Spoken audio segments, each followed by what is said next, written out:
Hi, I'm Thunderjack and welcome to my vlog. Some time ago, I started doing a video blog with my daughter, Geek in the Family, where we were doing mostly gaming, predominantly Wizard 101. Now that she's gone off to college, it's kind of left me at loose ends on doing video stuff, and I thought, well, hey, let's do something new and different. So I got a long-time hobby I've pursued over the years, and that's collecting comic books.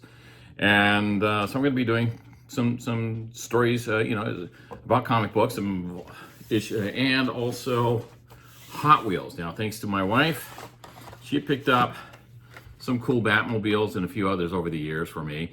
And this is a Scooby-Doo Batmobile. And then recently, she picked up this one, which is listed as the first Batmobile. To be precise, it's not the first car that Batman drove. It is the first one that was designated as the Batmobile. That occurred in Detective Comics number 48 back in the February issue of 1941. Previously, he did have Batmobiles. I was able to do a little research. You can look that up online, which is what I did initially to figure out where it was. Unfortunately, I already had a copy of this, which has all of those early Detective Comics and Batman Comics adventures in here. I picked it up actually for a different storyline where Batman battles Dracula, of all people. And that was a fun read because we get all kinds of interesting technology that he had in there, including he had a early auto gyro, which was a predecessor for the helicopter. And that was something that Doc Savage, also written by Lester Dent, aka Kenneth Robeson was the pen name for Doc Savage, popularized back in the 30s. And Batman carried on that tradition with the auto gyros, and it was called a bat gyro in the early volumes, and they eventually changed it to a bat copter, even though it was still an auto gyro, not a helicopter. The other one that I just got from Amazon is the DC versus Marvel Omnibus. This is a compilation of adventures where Marvel and DC characters meet and battle each other or battle a common enemy.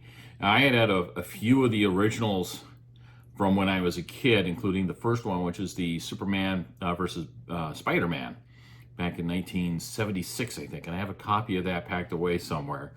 And another early one that I had picked up when it came out was the Teen Titans meets the X-Men.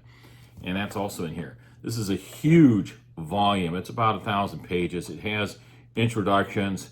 I haven't had much of a chance to crack it open yet, but I'm looking forward to it. It's got a lot here. There's actually a second DC versus Marvel Omnibus that's due out not until January, and that's I think it's called an amalgam. It's where they take a DC character and a Marvel character and combine the two into one character. So that's looks like it's going to be interesting. Both of these volumes were delayed significantly for release. I'm glad that the first one got released finally. And the second one is due out currently in January. You can still pre-order it on Amazon though. And no, I don't have an Amazon relationship, so go for it if you like.